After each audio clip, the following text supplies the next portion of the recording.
Morning, Stephen. Thanks for having me. A pleasure. Look, in general terms, I think what you're saying here is right, but I wonder if the current environment is actually lending itself to.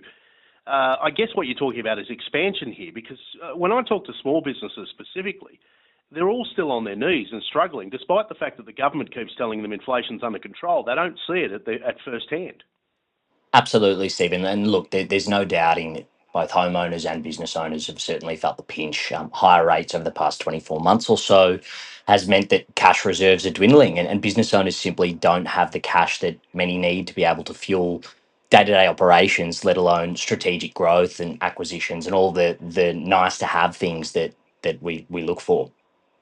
So, and I guess the other thing too is, if we look at it from a historical perspective, interest rates are pretty low. I mean, less than 4% is not bad. It's all But relative. Yeah.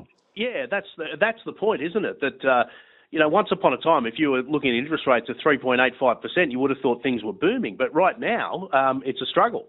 Oh, that's exactly right. And look, the cost of living is certainly compounding that impact. And yeah, as I said, a history of long rates. And I think it doesn't help when the RBA economists, commentators are positioning us to perhaps believe that rate cuts are imminent, and we're all holding our breath for that. But they're just not coming. So look, I am hopeful that the RBA, when it does see some of that CPI data in August, it does make the right decision and ease rates. What does this mean for the bigger end of town, though? Are we going to see mergers, acquisitions? Because I mean, if you're talking outside of small to medium enterprises, there's obviously still a bit of cash around. Absolutely.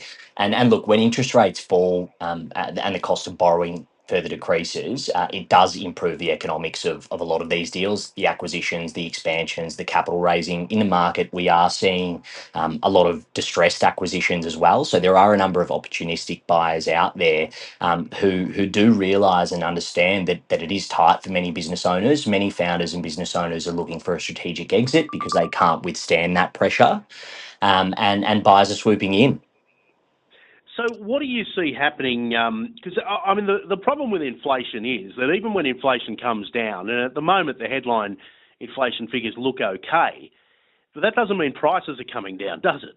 No, no, that's exactly right. Look, the two perhaps don't have a bearing on each other at all times. So, look, it's a bit of a wait and watch moment. The RBA fortunately did mention that it was aligned on easing rates, but apparently debate is now really centering around timing. So the pressure's certainly on.